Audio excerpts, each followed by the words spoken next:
Bismillahirrahmanirrahim. Assalamualaikum warahmatullahi wabarakatuh. Selamat datang mahasiswa dan mahasiswi Universitas Kom Semarang dalam mata kuliah akuntansi perpajakan. Untuk mata kuliah hari ini nanti kita akan membahas yaitu tentang pajak, wajib pajak orang pribadi. Ya, jelasnya nanti kita akan belajar tentang pokok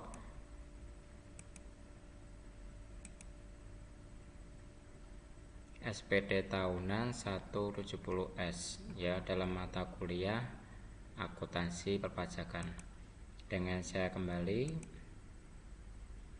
Bapak Eka Satria Wibawa.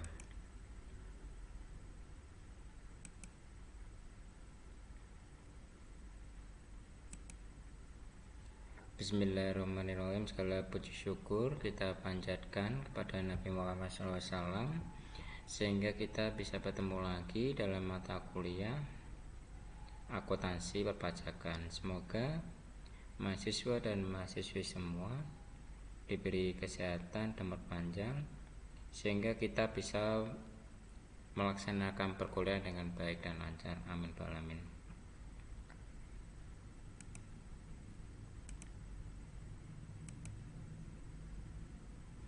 Pencapaian pembelajaran ya diharapkan setelah mahasiswa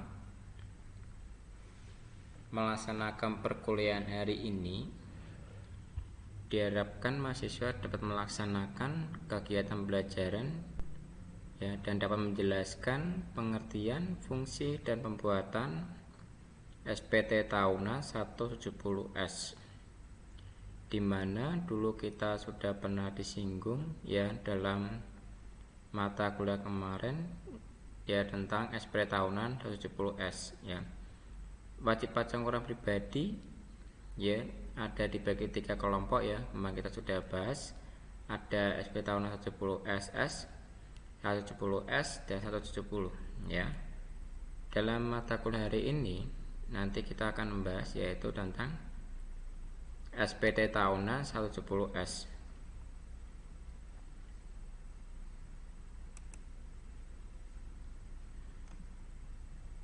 SPT wajib pajak pribadi ya, penyelesaian wajib pajak orang pribadi tergantung pada penghasilan yang diterima ya. Jadi format SPT-nya selalu berbeda dengan penghasilan yang kita terima. Contohnya, memiliki penghasilan dari satu pemberi kerja dan tidak penghasilan lainnya kecuali bunga bank atau bunga koperasi, SPT 170SS. Yang kedua, memiliki penghasilan dari satu atau lebih pemberi kerja, penghasilan lainnya dan penghasilan final ya, SPT tahunan 170S. Yang ketiga, memiliki penghasilan dari usaha atau pekerjaan bebas dengan pembukuan atau norma penghasilan lebih dari satu pemberi kerja ya, atau penghasilan lainnya atau penghasilan final, SPT 170S ya. Kalau 170S itu dia mendapatkan lebih dari satu pemberi kerja ya, tapi kalau SPT tahunan 170 dia hanya memiliki penghasilan dari usaha atau pekerjaan bebas dengan pembukuan normanya penghasilan lebih dari satu pemberi kerja. Jadi laporannya dia menggunakan laporan keuangan ya, dan bisa nanti untuk pelaporannya dia bersifat final ya, dipotong SPT final. Jadi berbeda ya antara SPT tahunan 170SS, 170S dan SPT tahunan 1770. Di sini saya jelaskan lagi Untuk SPT tahunan 1770 SS itu dikhususkan untuk karyawan yang penghasilannya kurang dari 60 juta.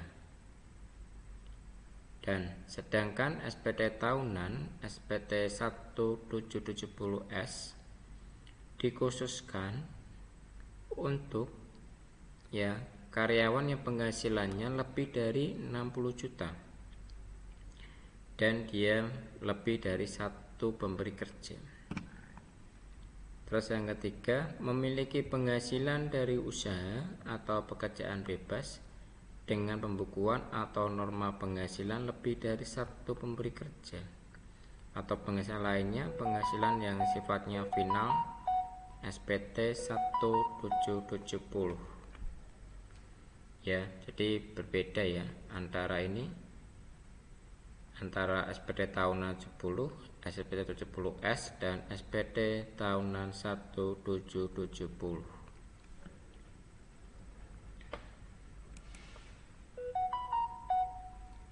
SPT 1770 memiliki penghasilan dari satu atau lebih pemberi kerja.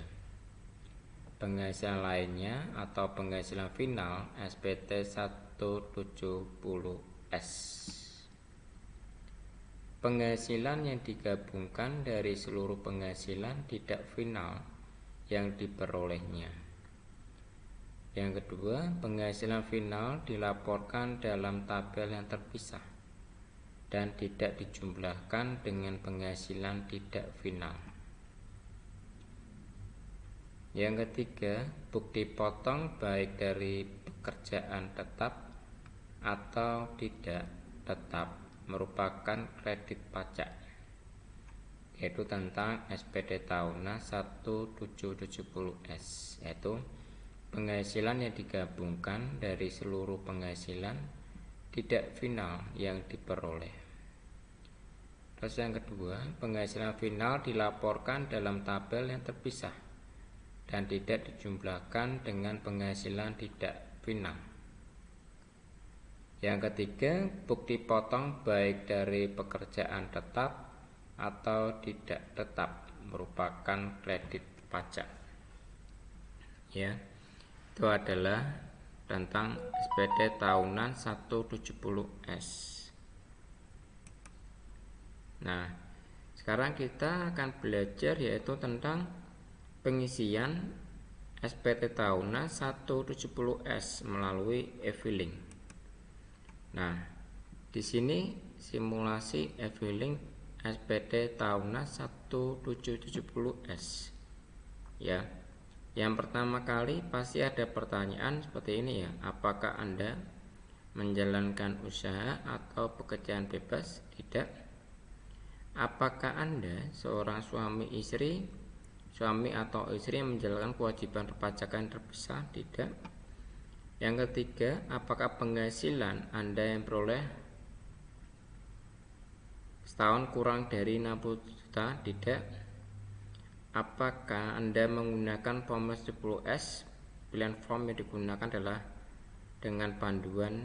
Jawabannya adalah dengan panduan. Di SPT tahunannya nanti bisa diklik dengan panduannya. Jika sudah memiliki pengetahuan yang cukup mengisi formulir 10S, maka bentuk formulirnya pengisiannya e-form ya, berbentuk formulir. Jika Anda ingin dipermudah untuk tampilan pengisiannya, silakan menggunakan form dengan panduannya ya. Karena SPT tahunan 10S itu tampilannya banyak ya, tidak seperti SPT tahunan 170SS ya. Kalau SPT tahunan 10SS itu hanya satu lembar aja, jadi tidak terlalu banyak jenengannya lampirannya.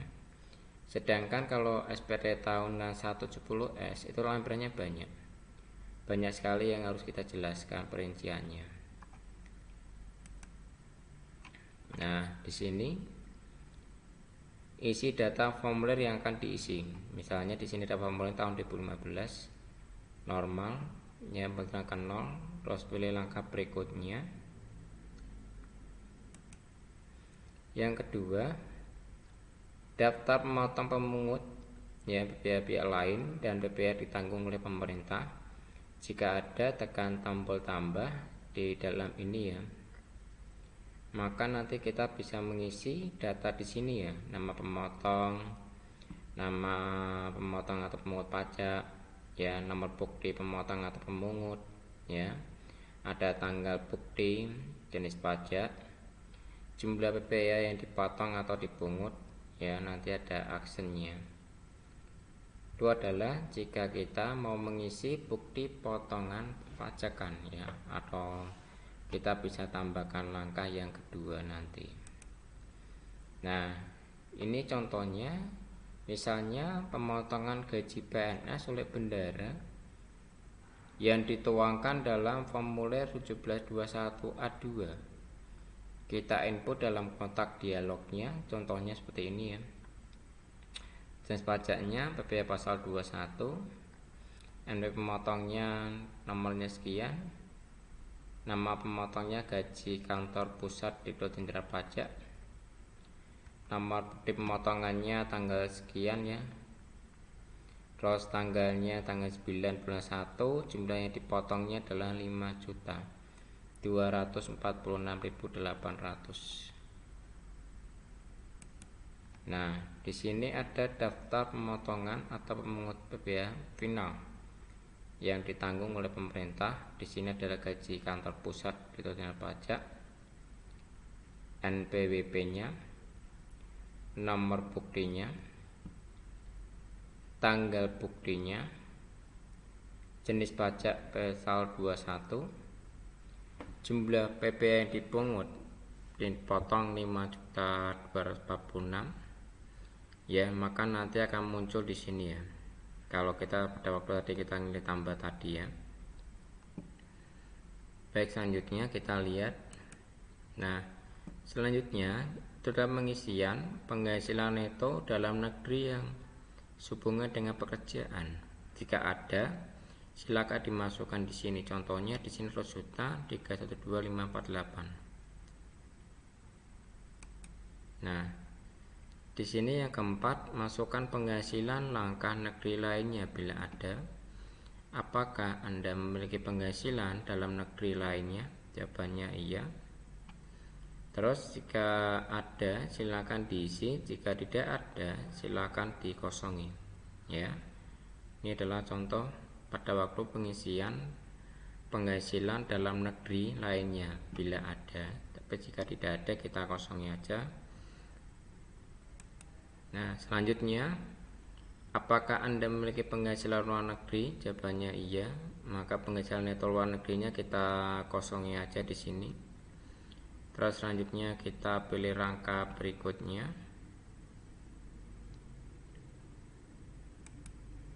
Nah, selanjutnya yang keenam, apakah Anda memiliki penghasilan yang tidak termasuk objek pajak? Ya, apabila ada, maka kita bisa pilih ya di sini ya. Terus kita isikan, contohnya di sini adalah warisan sebesar 10 juta rupiah. Ya, ini adalah kalau bantuan atau sumbangan hibah tidak ada, kita kosongi aja.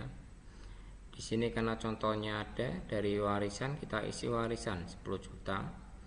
Bagian laba anggota perseroan atau komanditar bila tidak ada, kosongi.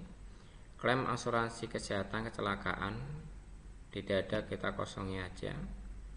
Beasiswa jika ada kita kosongi, jika ada diisi, jika tidak ada kita kosongi. Penghasilan lainnya tidak termasuk objek pajak, jika ada diisi, jika tidak ada kita kosongi aja.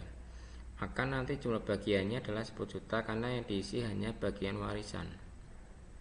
Karena bagian warisan diisi 10 juta, maka nanti jumlah B-nya 10 juta. Nah, selanjutnya yang ketujuh, masukkan penghasilan yang telah dipotong ke biaya final. Ya, bila ada, misalnya hadiah undian senilai 20 juta, telah dipotong ke biaya final 25%, 5 juta rupiah. Jadi di sini jumlahnya kita pilih tambah Terus kita isi di sini sumber jenis penghasilannya, hadiah undian, penghasilannya 20 juta, kena PPh final 5 juta. Terus kita tekan tombol simpan.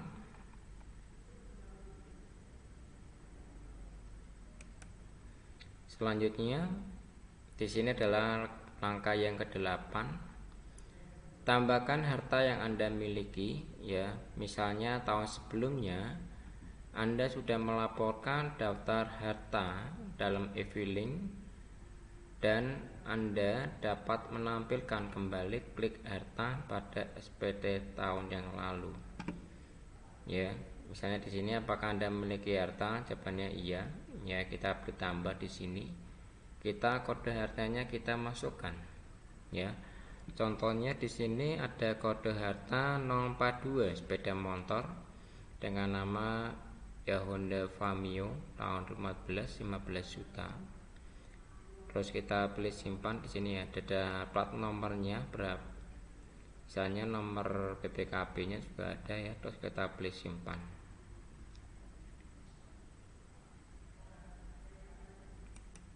Nah, selanjutnya tambahan yang ke-9, angka 9 adalah tambahkan hutang yang Anda miliki. Misalnya tahun sebelumnya Anda melaporkan daftar uang dalam e-filing Anda dapat menampilkan kembali dengan milih utang pada SPT tahun yang lalu. Misalnya di sini ada kode utang bank atau lembaga keuangan bukan bank. Terus nama pemberi pinjaman Honda Finance, alamatnya di Jakarta, tahun 14, jumlahnya 15 juta. Kita bisa pilih simpan di sini ya, maka nanti akan terisi di sini. Nah, selanjutnya yang ke-10, kita isikan tambahan tanggungan yang Anda miliki. Ya, contoh, jika tahun sebelumnya Anda sudah melaporkan daftar tanggungan e-filing, Anda dapat menampilkan kembali dengan memilih tanggungan pada SPT tahun yang lalu. Contoh ya, apakah Anda memiliki tanggungan? Jawabannya iya. Terus kita pilih tombol tambah di sini ya, ada lingkaran tambah. Maka nanti akan tampil seperti ini, keluarga baru atau bisa pilih new ya. Contoh di sini anak lanang, NIK-nya 111, hubungan anak kandung, pekerjaan bayi. Karena dia belum bekerja, masih bayi, kita tulis di bayi.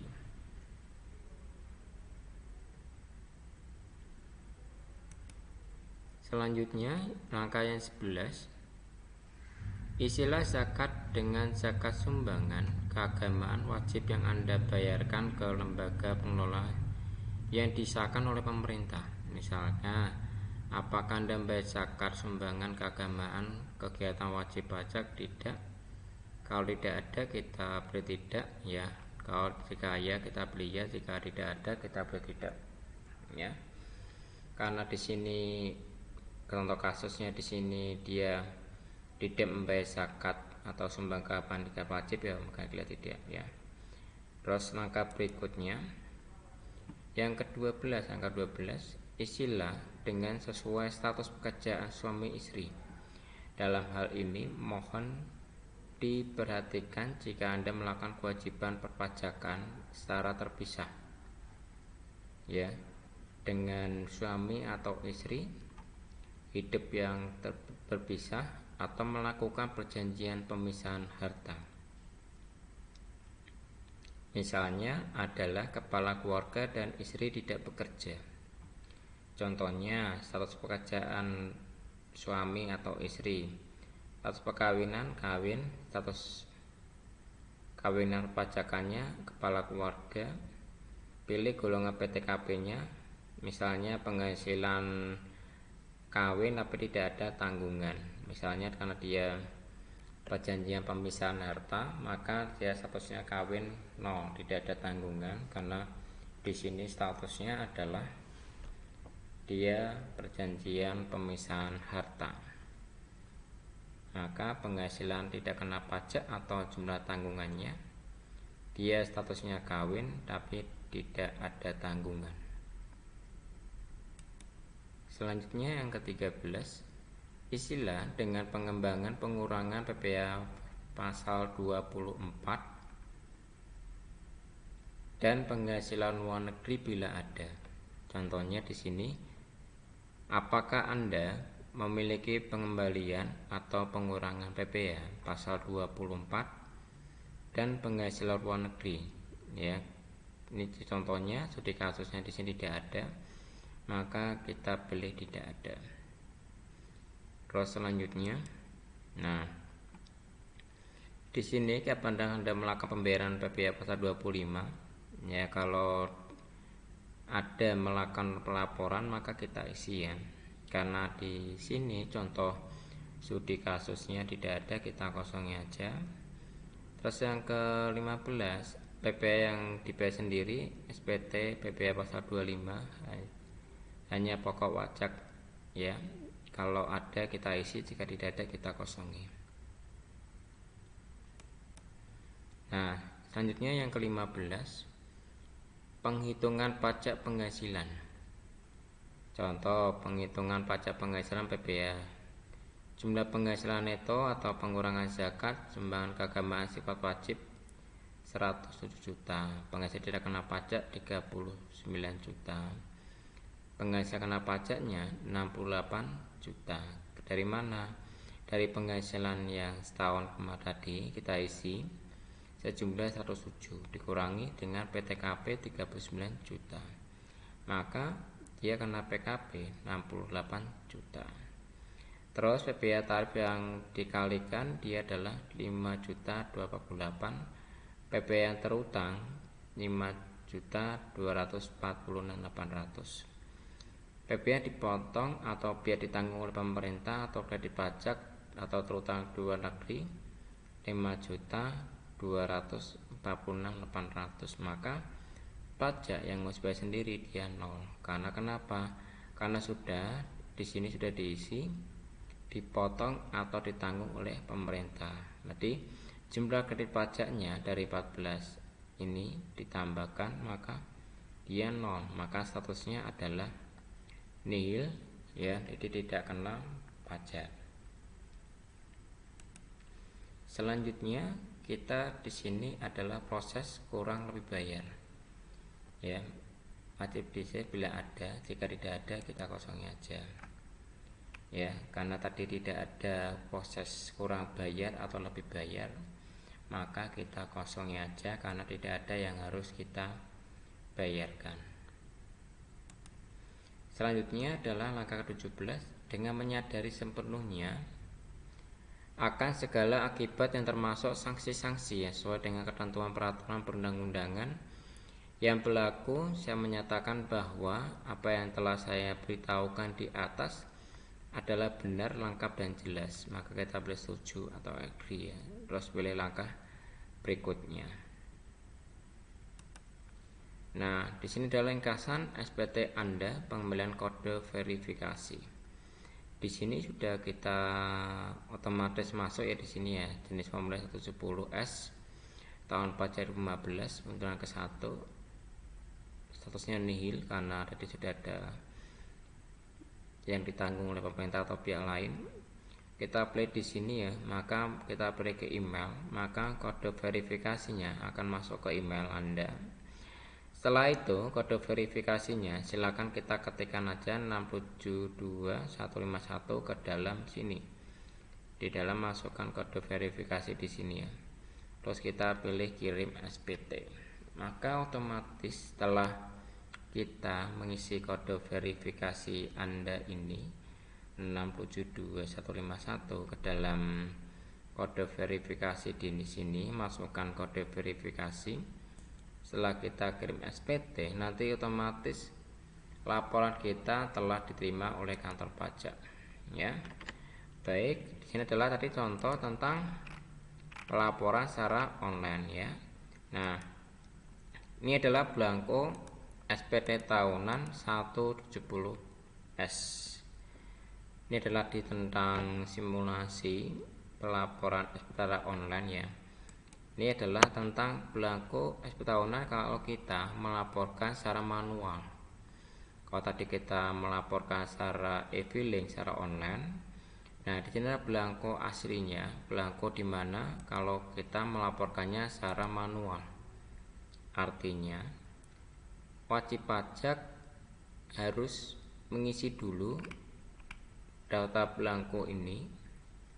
Setelah kita isi, baru kita datang ke kantor pajak, ngantri dulu, terus selanjutnya kita membawa bukti formulir yang telah kita cetak ini, yang telah kita isi ini ke dalam kantor pajak setempat. Nah, baru kita nanti akan menerima bukti laporan SPT tahunan 170S ya.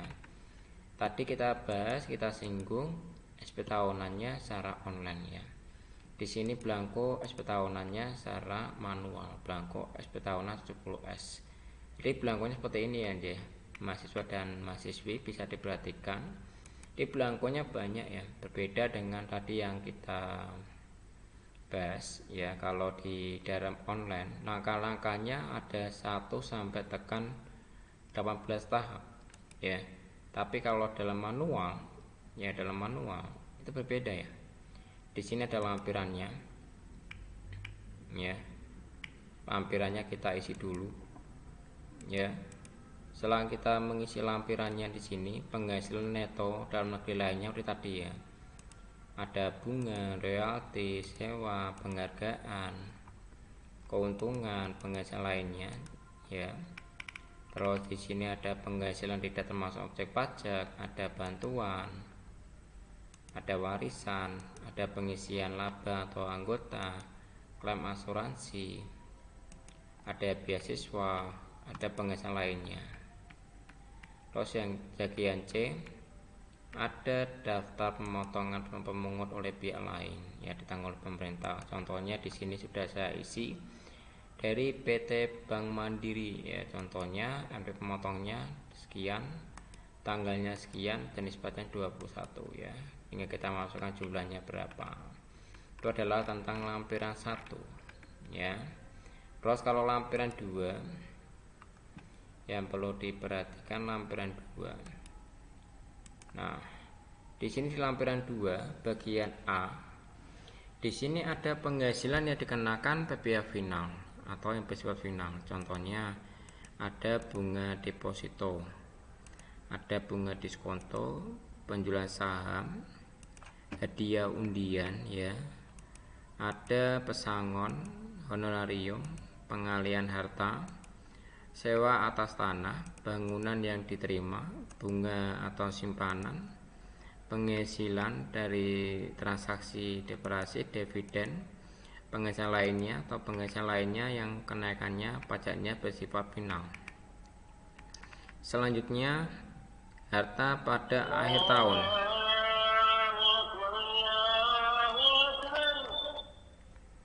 Pada akhir tahun, harta pada akhir tahun. Contohnya di sini ada kode harta, nama harta, tahun perolehan, harga perolehan.